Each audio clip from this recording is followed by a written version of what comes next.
This video is about valence bond theory, a quantum mechanical theory of bonding.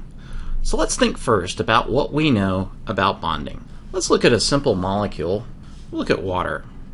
So what we know about the Lewis dot structure for water is it looks like this.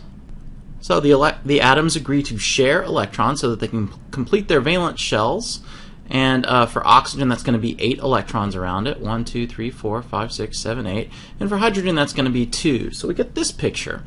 VSEPR, valence shell electron pair repulsion theory, tells us that the shape of this molecule is going to look kind of like this. So we're going to have this bent geometry. And the lone pair electrons kind of stick out in regions. And I'm going to color a little wedge in here and a little dash going back here. And we're going to imagine that those electron pairs, those non-bonding pairs of electrons, are there.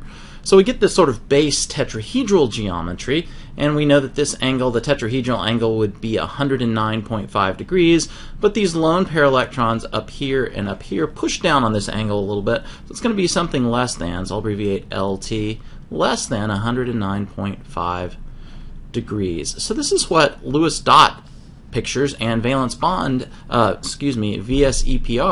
predict about the shape of a water molecule.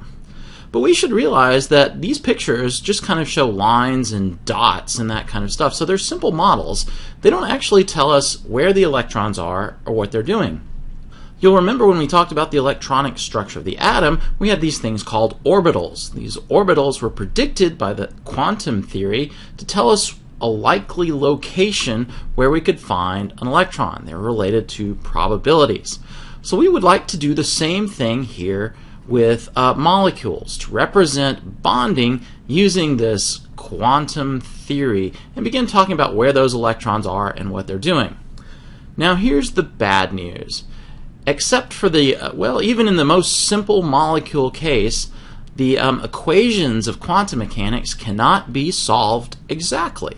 So what that means is folks have to come up with approximations and in fact use a computer to solve those problems numerically. They can't be solved in terms of mathematical functions that exist or even ones that don't exist. There are no mathematical functions that can solve that equation. So we're stuck with using approximations. And so one of those approximate theories is called valence bond theory. And it's a theory that's based off these Lewis dot structures in a certain way. So we're going to take these Lewis dot structures and this VSEPR structures, and they're going to form the basis of our new quantum mechanical theory, which is just an approximation to these quantum equations. I should also say that these quantum theory equations, these approximations that we develop, we can elect to make those approximations better and better and better. They're theoretical understandings that let us know how to do that. So we can improve our calculations if we want to, but we have to work harder and harder and harder on our computers. And that means more memory and more computer time to be able to solve those problems. So what we're going to do now is look at the basis of valence bond theory. So here's the basic model. And we're not going to get into all the complicated quantum theory and the equations. We just kind of want to understand it from a qualitative picture. So this is a picture that chemists now use to interpret valence bond theory. So what it says, well, what is a covalent bond? We need a definition for that under valence bond theory. So a covalent bond then, according to this model, forms when the valence atomic orbitals of two atoms, so there are two atoms that are going to be bonded together, and a valence atomic orbital, so remember those atomic orbitals, the S, the P's, the D's, all of those guys, they are going to overlap. So overlapping orbitals, imagine those two orbitals kind of smooshed together like two balloons fusing into each other. Now the other important part of this theory is each of those orbitals has to contain a single unpaired electron, so that when they overlap in that region of overlap, we will have 2 electrons in that overlapping region. So let me give you an idea of kind of what that means. So let's think about making a real simple molecule like H2. So remember, a hydrogen atom has just a 1s orbital, and there's a single electron in it. So I'll draw that electron spin up. So if we're going to make H2, we need 2 hydrogen atoms. So here's another hydrogen atom that looks exactly the same. And so what we're going to do is we're going to let these two orbitals overlap. Now remember, we draw pictures of s orbitals. An s orbital looks like a sphere, so I'm going to draw a sphere here. Remember that the nucleus would be in the middle of this sphere, and this one electron has a probability of being kind of anywhere inside this sphere, so a pretty good chance, 99% or so, of being inside this sphere somewhere. And so this other hydrogen atom looks the same, another 1s orbital. Remember, s-type orbitals are spheres, and so we have that one electron spin up in there. Now what we're going to let these atoms do is we're going to bring them together, and we're going to let these two spheres overlap. So now we've got overlapping spheres that might look something like this. I'm not the best artist, but you get the idea. Okay, and so now in this region here of overlap, we can imagine that there's a probability that these two electrons might congregate there. Could they be over here too? Sure. So this is all about probability because it's quantum mechanics, remember? But now there's a chance that there is electron density in between the two nuclei, and that's what our Lewis dot picture would kind of represent for hydrogen, H2. So we've got electron density built up in between these two atoms, and that's what this overlapping orbital is showing. So you might imagine that we kind of have a new orbital that looks like, instead of a sphere, maybe more like a football shape. And the two nuclei, there's one nucleus there, and there's another nucleus here, like that. And then the two electrons are free to buzz around anywhere in this space. And so we might imagine that sometimes they're here in the middle. And remember, one spin has to be up and one spin has to be down because that's part of our Pauli exclusion principle. So you have to have opposite spins if they're both in the same orbital. So this is the picture that valence bond theory gives us that's now related to electrons and probability and quantum mechanics. So this next slide just sort of summarizes, again, some of those key ideas that I just talked about. So number one, overlapping orbitals must contain a maximum of 2 electrons. So remember, when we draw one of these little boxes or one of these little lines, like for a 1s or a 2px orbital, that each one of these orbitals can contain at most 2 electrons of opposite spin. So a spin up electron and a spin down electron. And then that orbital is filled. Well, the same thing is going to happen with valence bond orbitals. They can each only hold 2 electrons, and those 2 electrons must have opposite spins. The model also requires an unpaired electron in each orbital that overlaps. And this is sort of an important part of our model. So if we want to overlap a hydrogen atom with a 1s orbital on and the 1s orbital on another hydrogen atom, then they both have to have a single unpaired electron in them. So for example, we could not take a helium atom and overlap it with a hydrogen atom. And that sort of explains why we can't make a bond between helium and hydrogen, because according to this model, there's no way that I could overlap those orbitals and fulfill requirement number 1 up here, having just 2 electrons of opposite spin in that orbital. So number 2 here is kind of a consequence of number 1.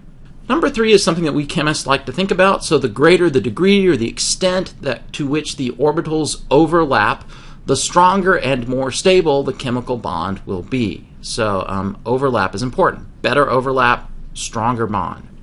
Number 4, overlapping orbitals should have similar energies. Okay, so 2 orbitals that have really very different energies will not overlap very well. So for example, the 1s orbital in a uranium atom, now uranium has a really high atomic number, so it has a lot of protons in the nucleus. So those 1s electrons are really close to that nucleus, and so they're very, very, very stable. So the electron that is in an orbital on, say, fluorine has a much higher energy than those very, very stable electrons that are in the 1s orbital of uranium. So we can't use a 1s orbital in uranium to overlap with an orbital in a fluorine atom. So you need to have similar energies. They don't have to be exactly the same, but close. And finally, number 5, we're going to have to talk about a lot before you understand what this means, but I'll just highlight this. We're going to be using something called hybrid atomic orbitals. So we won't always be using the s's, the p's, and the d's. We might have to use something called hybrid orbitals in order to get our model to agree with the VSEPR model, which tells us about the molecular geometry or shape. We know that this model tends to give us shapes that agree with experiment, and we want our quantum model to also agree with experiment. So it turns out we're going to have to use these hybrid orbitals to do that, and I'm going to explain in a little while what those are. So now let's go and look at some pictures of this whole valence bond theory model in practice. So this is one that I've already talked about, A here. So A here, we're looking at making hydrogen atoms. So this hydrogen atom, we've got these spheres, these 1s orbitals. So we're going to bring two hydrogen atoms together to make an H2 molecule, a dihydrogen molecule. So we have a hydrogen atom here with a 1s orbital, spin up, another hydrogen atom with a 1s orbital, and a single electron in there. So notice that I have fulfilled some of my requirements. I've got number 2, unpaired electron in each atomic orbital that overlaps. So I've got a 1s orbital, one unpaired electron, another 1s orbital, one unpaired electron, and that's good. So let's go back to our key ideas here. And overlapping orbitals should have similar energies. Well, they have exactly the same energy because these are both hydrogen atoms. And so then when they overlap, we get this as the valence bond orbital. So we let them overlap, the spheres kind of smoosh into each other, and then we've got one electron of opposite spin. Oh, by the way, you might be wondering, hey, this is spin up. How did it suddenly become spin down over here? Well, I just chose to flip the spin from the left-hand side to the right-hand side. And that's perfectly legal. It turns out that there's no difference in energy when you flip the spins, as long as the atom's not in some sort of external magnetic field. So then the energies might in fact be different. But like this, it doesn't matter whether I drew these up or down. So I can flip the spin, and I know they have to be opposite spins inside this molecule. So let's look at another example. Let's look at HF. So the molecule HF, here's our Lewis dot structure for HF. Lewis dot structure predicts a single bond, and then we've got some lone pair electrons on our fluorine atom, like that. Okay, so let's think about hydrogen. We know what atomic orbitals hydrogen uses, but let's think about fluorine a little bit. So fluorine has a valence electrons are the 2s orbital, and then they have the 2p orbitals. And so I'm going to draw these three little lines right here. They represent the three 2p orbitals. So there's a 2px orbital, there's a 2py orbital, and then there's a 2pz orbital. So fluorine, from our periodic table, has 7 valence electrons. So we start with the 2s. There's one up, one down. So a spin up electron, spin down electron. That's 1, 2. Then we have 3, 4, 5, 6, 7 electrons. And that's just following our filling pattern. Remember Hund's rule. We keep the spins parallel first, and then we start pairing them up. Okay, so if we're going to bond a hydrogen atom to a fluorine atom, remember what our requirements are. We need to have an unpaired electron in each atomic orbital that overlaps. So that's number 2 here. I see where we can do that right here. Here's a 2p orbital that we can use to overlap, and it has an unpaired electron in it. So that's what's shown in this picture. This one in this picture happens to be the 2px orbital because this 2p orbital is aligned along the x-axis instead of the y-axis here, or the z-axis here. So this would be the x-axis right here. So this would be a 2x orbital. So we're just imagining that instead of drawing it the way that I've drawn it over here, that we've got the 2 electrons over here. So I'll erase that one, and that we're using this orbital for overlapping. Remember, it doesn't change the energy if I do that, if I move the electrons around. All right, so this 2p orbital overlaps with this 1s orbital on hydrogen, and right here is the valence bond that we have between hydrogen and fluorine. So you might be asking, well, what about this lobe over here? Yes, there's a chance that one or both of these electrons could find themselves over here in this side of the atom. That's okay. It's quantum mechanics. This is just a probable location. But at least some of the time we have built up electron density in between the two atoms, and you can think of that as, in part, the explanation that holds these two nuclei together. The positively charged nuclei in both atoms are attracted to the electron density in between them. So what if we wanted to make an F2 molecule? Well, again, fluorine has this electron configuration that we talked about up here, so we can use that unpaired 2px orbital. All right, so we got these 3 2p's. And so we could use the 2px orbital right here that has the unpaired electron in it to overlap the 2 fluorine atoms. So each fluorine atom has the same electron configuration. So 2p orbital overlaps, 2p orbital overlaps, and right there is our valence bond. So we've made a valence bond between the 2 fluorine atoms. So that's how the theory works. Pretty simple, pretty straightforward. Let's not get too hung up on all the particulars.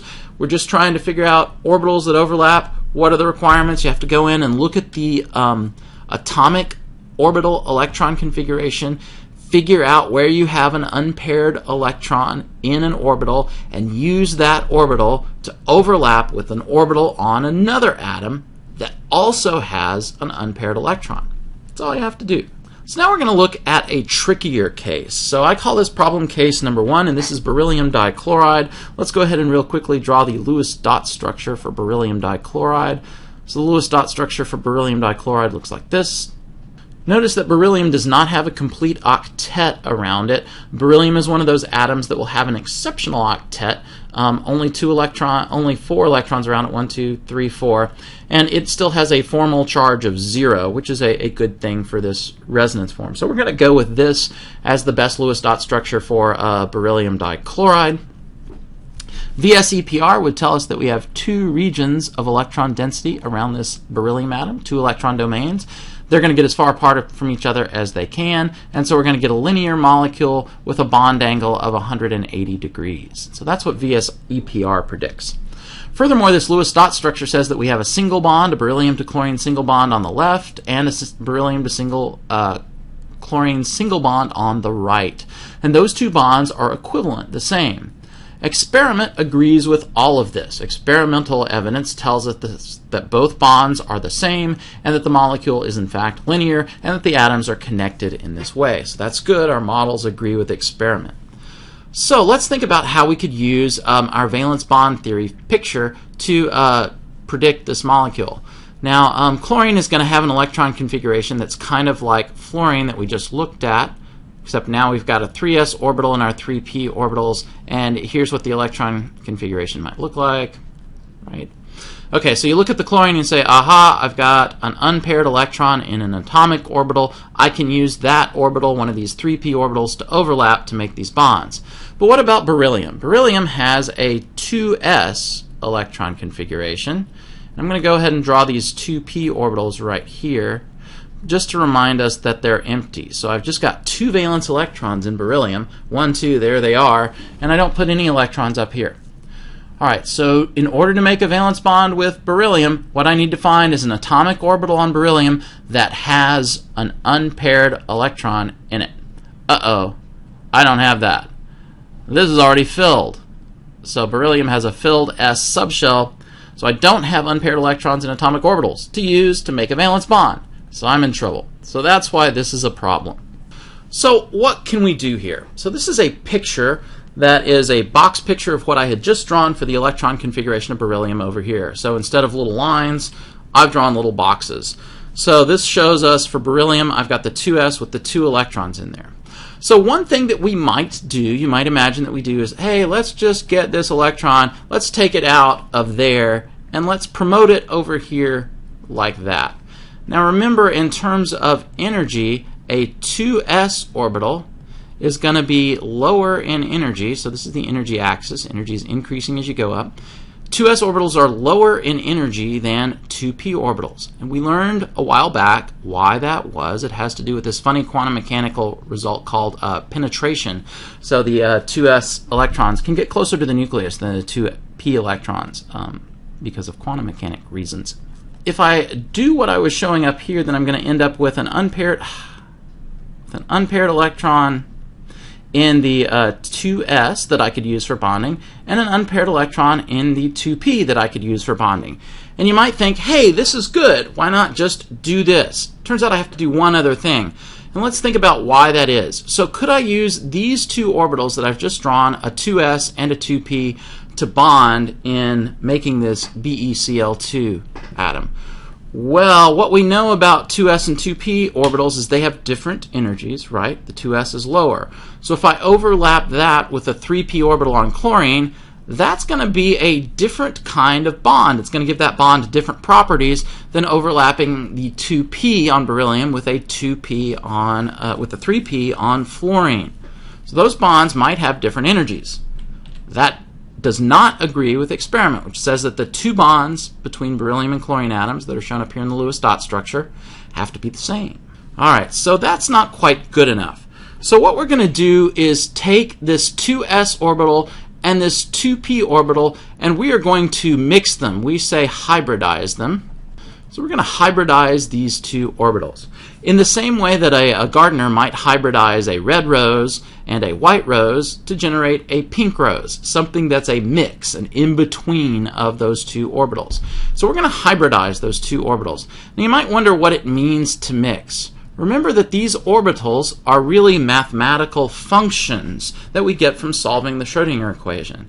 Mathematical functions, you can mix them together in a simple way by just adding them or subtracting them. So that's one way that we can combine mathematical functions. So you add one function to another function, so you add x squared to x, and you get a completely new function, right? So that's what we're doing here. We're adding and subtracting these mathematical functions to get a new mathematical function. So we're hybridizing these orbitals. So if two orbitals go in, two orbitals will come out of this mix. So we're going to take one s and one p orbital, and what we're going to create are two sp hybrid orbitals. So an sp hybrid orbital is a blend of an s orbital, one s orbital, and one p orbital. Let's draw a little energy diagram here on this side. So here's energy. And I'm going to draw a little dashed line down here. That's where our old 2s orbital was. It is now gone because I have blended it. Also, one of these 2p orbitals is gone, but the other two are still there. So here are 2p orbitals. So these two little dashed lines, those are the orbitals that I blended together. Now, somewhere in between in energy, I have two orbitals that have exactly the same energy, and they are called sp hybrid orbitals. So there's one sp hybrid orbital, and here's another sp hybrid orbital. And now each one contains a single unpaired electron. So now I'm golden. I've got two orbitals, both with a single unpaired electron, and both of the same energy. And I can use those now to overlap with my chlorine atom 3p orbitals. So here's kind of showing you this picture. So remember, these equations we can use to draw probability pictures of where we're likely to find the electron. We call these contour diagrams. So for an s orbital, it looks like this sphere. Two p orbitals look like two lobes. Remember these balloon-shaped things. The nucleus of this atom would be directly in the center of this sphere, and in this case, the 2p, the nucleus of the atom is right here in the middle of the two balloon shapes where you might tie them together. So we're going to take these two mathematical functions and we're going to combine them in two different ways. We could add them or we could subtract them. So if we do it one way, we end up with this shape where you have a large lobe that is pointing to the left. The nucleus would again be where the two lobes meet, right here in the middle. And then if we subtract them, we get the opposite, where now the large lobe is pointing to the right and the little lobe is pointing to the left. And again, the nucleus is right here where in the middle of all that, where these two lobe shapes would connect. So this is a region where you might expect to find an electron in this sp orbital. So remember, these are two orbitals. If I go back to my previous picture, each one of these boxes right here, over here in this side, or each one of these little line segments represents a different orbital. And so that would be a different one of these balloon shapes, either the one that's pointing to the left or to the right. If we put these both on one picture, remember that the nucleus would then be here in the middle of all this mess. Then you see that we've got an electron that could be over here and an electron that could be over here because they're in different sp hybrid orbitals. Boop, boop. All right. Now, this little three lines right here, this says will be equivalent to. So we chemists don't often draw these pictures with quite this level of accuracy. We tend to draw just these balloon lobes, and so you'll often see these schematic diagrams. This is a better representation of what the mathematical functions produce, but we chemists often draw it like this. Now, another important thing to note about these two lobes, one sp hybrid orbital points to the left, one points to the right, and so there's 180 degrees in between them. Yay, that is the bond angle that is predicted by VS-EPR. So let's put all this together, remembering that now what we've got is an unpaired electron in each orbital, and we're going to put all this together to make beryllium dichloride. One quick picture, what I'm going to do now is take this picture of these boxes, these orbital box diagrams, and I'm going to put our shape pictures from this slide in those boxes. So that's what's shown here. So the boxes, again, are showing us where the electrons are. So initially I end up with 2 paired electrons in the 2s orbital, and then there's the 2px, the 2py, and the 2pz that are empty in beryllium. So what I'm going to do is promote an electron. So I promote an electron, and then I mix them, or hybridize.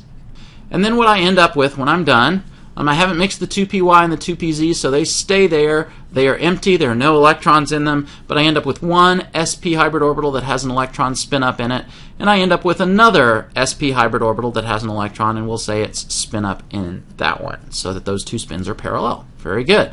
So that's the picture that I have. So where is it likely to find this electron? Well, most likely over here on the left-hand side. There's a little chance it could be on the right. What about the other electron that's over here in this sp hybrid orbital? There's a pretty good chance that it's pointing towards the right. So that's how that works. So now let's put all this together and make this molecule. All right, so this picture that I just had right here is recopied here for beryllium. So this shows all of those orbitals combined on one atom. So this lobe right here is the sp hybrid orbital that's pointing to the left. This lobe right here is the sp hybrid orbital that's pointing to the right.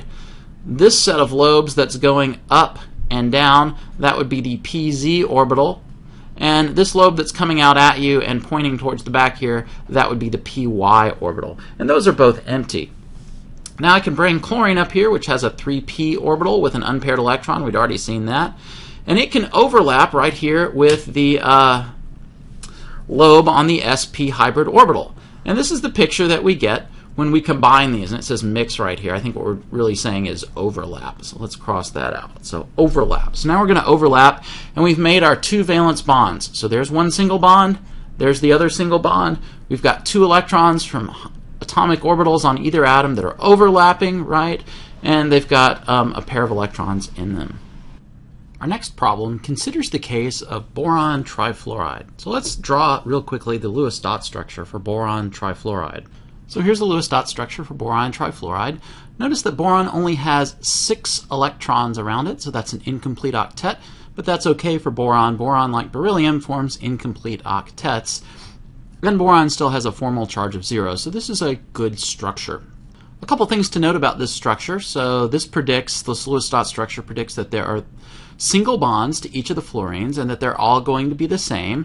VSEPR would say that we've got 3 regions, 1, 2, 3 around our central atom. So those 3 regions are going to arrange themselves into this trigonal planar geometry. So we're going to have a geometry that looks like this. And we would predict a bond angle of 120 degrees for the fluorine-boron angle, bond angle. Now let's think about the valence bond theory picture for this bonding. So we need the electron configurations for boron and fluorine, so here they are. Let's draw a quick little orbital box diagram here for boron. So boron has a 2s with 2 electrons in it, and a 2p set of orbitals, 2px, 2py, 2pz. That's what these 3 little lines represent. And we've got 1 electron with spin up in that orbital. So right now it looks like we've only got 1 unpaired electron in an orbital that we could use for bonding. So that's the problem. We don't have enough unpaired electrons in atomic orbitals to bond with 4 fluorine atoms. Now the fluorine atoms, just like we've seen before with chlorine, those are fine. We can use the unfilled p orbital. So if these are the 2p orbitals, then 3 of them, right, 2 of them are filled and 1 of them is unfilled. So we can use that for bonding in fluorine. But for boron, we've got a problem. So what are we going to do? We're going to use the same process that we did before. We're going to hybridize some orbitals. So the first thing that I'm going to do is promote an electron. So I'm going to remove that electron and promote it up to this 2p level. So there's the electron up there. It's been promoted. And then the next thing that we're going to do is we're going to take, because we need 3 orbitals of equal energy so we can make 3 single bonds to the fluorine atoms that are all identical, we need to hybridize these guys. So it says mix here, hybridize. So we're going to combine 1s with 2 p's, and we're going to get 3 orbitals out. Now, since we mixed an s with 2 p's, we're going to call this an sp2 hybrid orbital. So the 2 tells you that you've mixed in 2p orbitals instead of just 1. So when we do the math and combine these mathematical functions, we get 3 new orbitals. So like before, there is a major lobe, and that major lobe points to each corner of a triangle. So there's the triangle that I kind of sketched out here. So this right here would be one sp2 hybrid orbital, and it could have an unpaired electron in it. And here would be the second sp2 hybrid orbital. And over here would be the third sp2 hybrid orbital. So we've got those 3 sp2 hybrid orbitals. Each one has a single electron, so we can use those to make the 3 valence bonds to the fluorine atoms. So we bring up the fluorine atom 2p orbital. It's got one unpaired electron in it. It overlaps with the sp2 hybrid orbital on boron, and we've made a bond there. So there's our bond, that overlap. Then this ghost shape right here, that's just the unhybridized p orbital that's on boron, and it doesn't have any electrons in it, but we'll just kind of remember that it's still there. It's just empty. And notice that this gives us the VSEPR geometry that we would predict. That gives us 120 degrees between these lobes. And these lobes just happen, when you mix them this way, to orient themselves in this direction when you make these hybrid orbitals. So that's convenient. So let's consider one more problem case. So this is methane. So let's draw the Lewis dot structure for methane real quickly. So there's the Lewis dot structure. VSEPR would let us predict geometry. So we've got 4 regions around the central atom, and so they're going to arrange themselves in a tetrahedral geometry. And we might draw that like this. So the wedge that's here in the front, again, is tilted out towards you. So think of this 3-dimensional perspective drawing. So this is coming out of the plane of the screen at you. And this one with the dashed lines is receding back behind the plane of the screen. And this shape then is what we call a regular tetrahedron. So it's got 4 sides on it. 1, 2, 3, 4. 4 sides on it. So that's the tetrahedral geometry. So if we look at the electron configuration for carbon, carbon's got 2s2, 2p,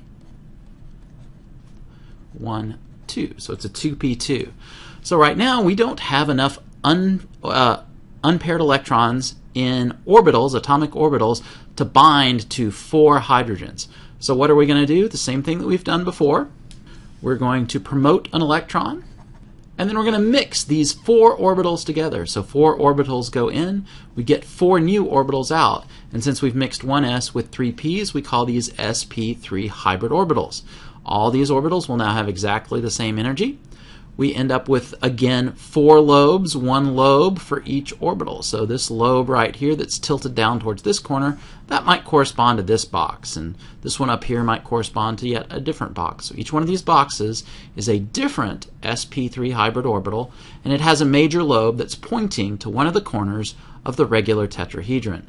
So since we've got an unpaired electron in there, we can bring up one of these hydrogen 1s orbitals to overlap with it. So there's an unpaired electron from the hydrogen. There's an unpaired electron in this sp3 hybrid orbital. They pair up here, and we've made a valence bond. And so this is showing us what the bonding might look like in methane. So here's some other cases that are a little bit surprising. So let's look at the sp3 hybrid orbitals in ammonia, NH3, and in water. So here's an isolated ammonia atom, and if we were drawing the Lewis dot structure for ammonia, it looks like this. VSEPR would predict a trigonal pyramidal geometry. Trigonal pyramidal geometry right there. So a 3-sided pyramid, that's what trigonal means again.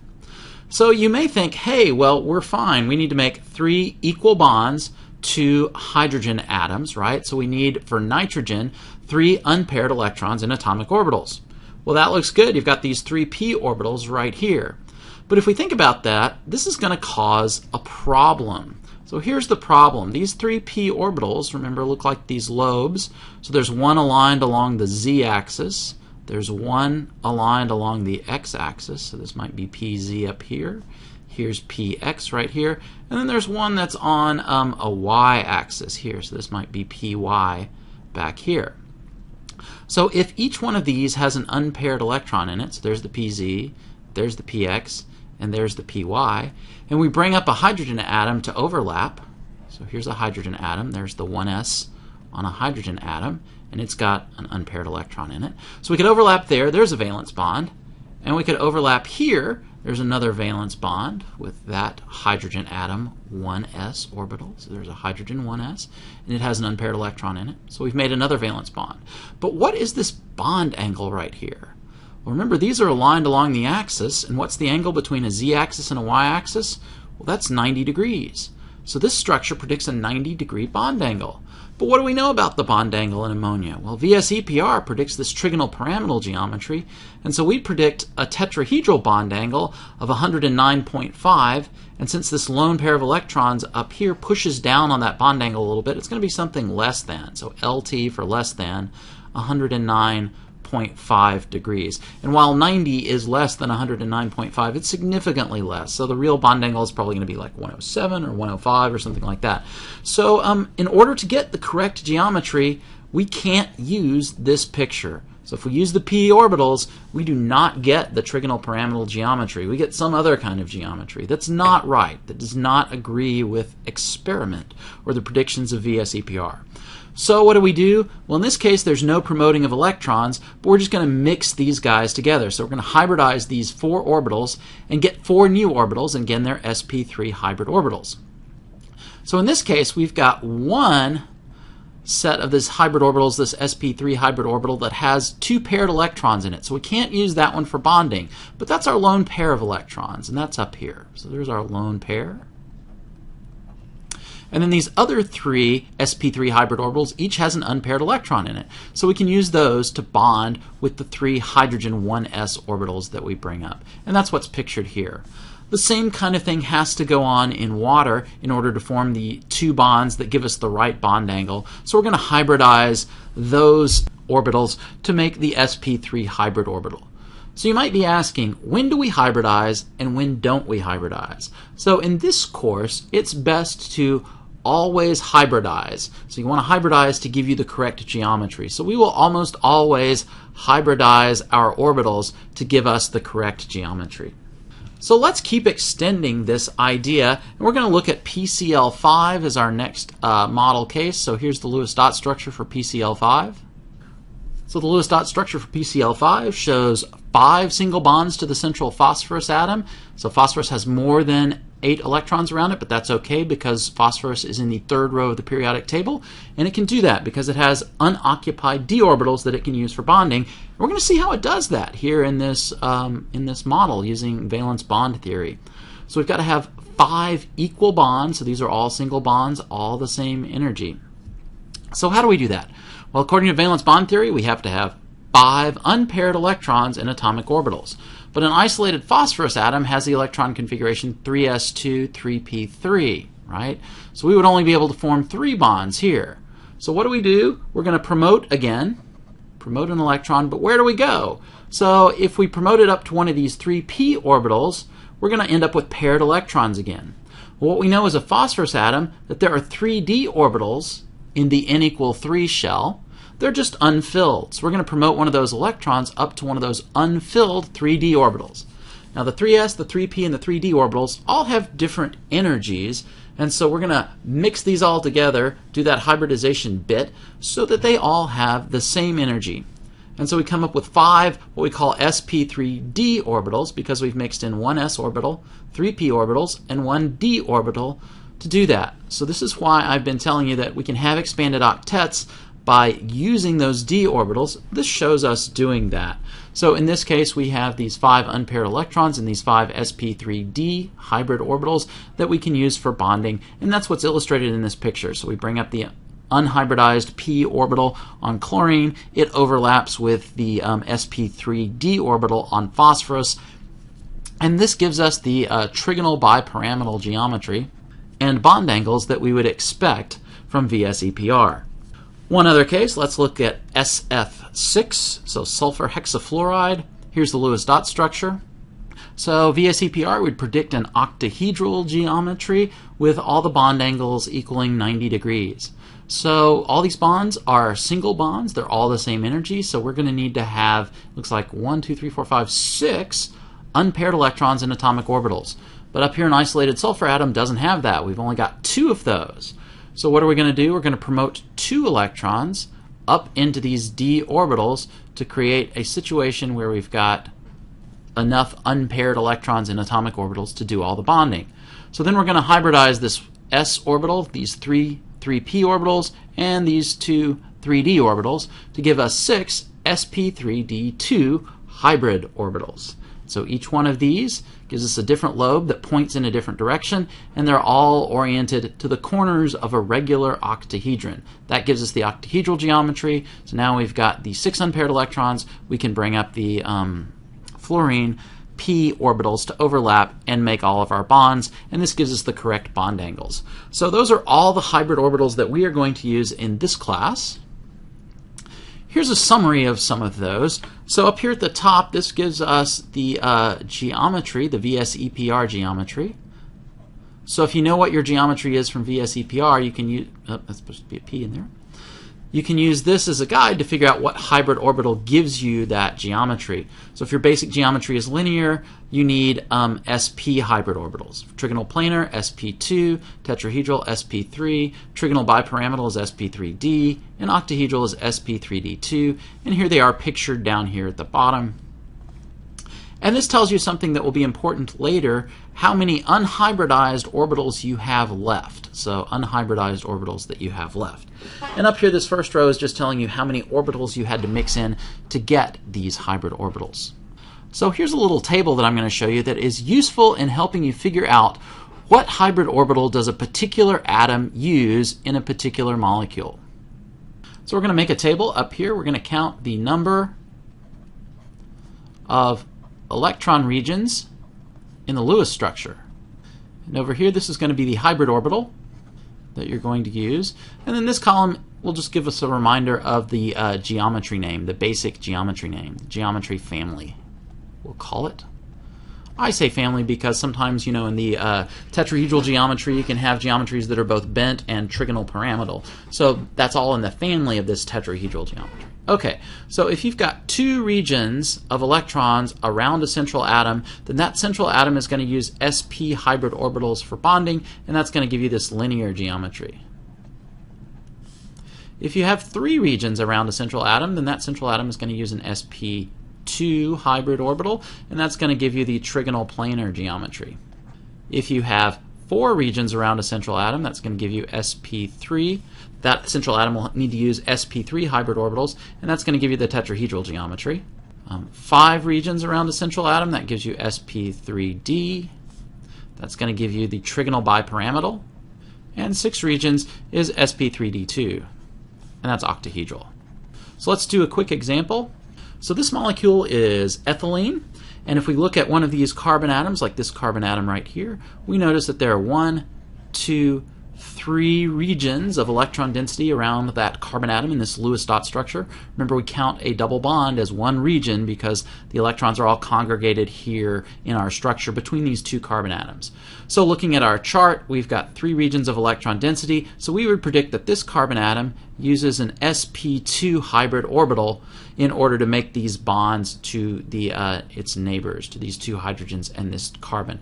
Now we're going to talk about how exactly it makes that double bond here in a little bit, but we predict then that this carbon atom is using sp2 hybrid orbitals.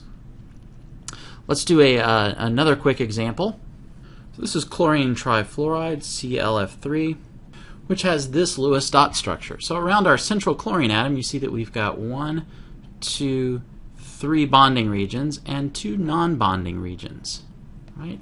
So VSEPR would tell us that this molecule is T-shaped, but around this central chlorine atom, then we've got 1, 2, 3, 4, 5 regions, and so we're here, and so we predict that this chlorine atom is going to need to use the sp3d hybrid orbitals in order to describe its bonding. So it's going to be using sp3d hybrid orbitals in order to bond with these 3 fluorines and leave space for these 2 lone pair electrons on the chlorine.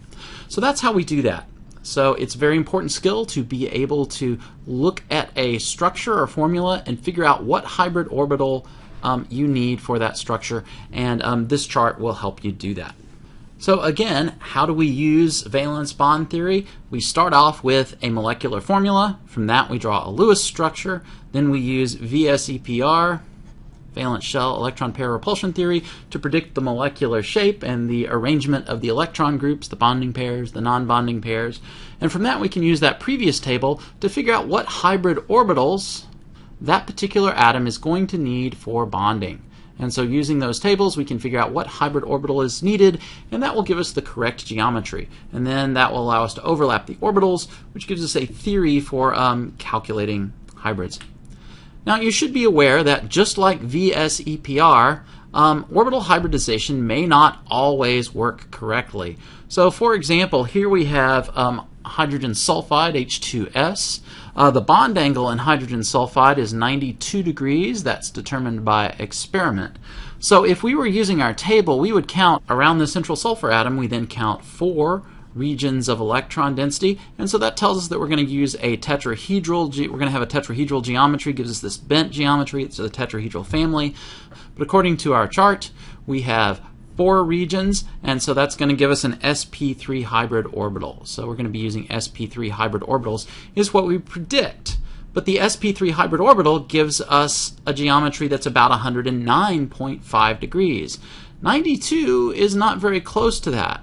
So probably here in sulfur we are not using the sp3 hybrid orbital, because if we did, we're going to get a geometry that is not consistent with experiment. So probably what we do in sulfur is we're going to use its 3p orbitals. So there's one lone pair. And then we use these 2 unhybridized p orbitals directly that give us a bond angle of about 90 degrees between the, say, the py and the pz orbitals on this sulfur. So in this case, we might not apply hybridization. So how do you know? Well, you don't, because you'd have to compare to experiment to know whether or not to hybridize or not.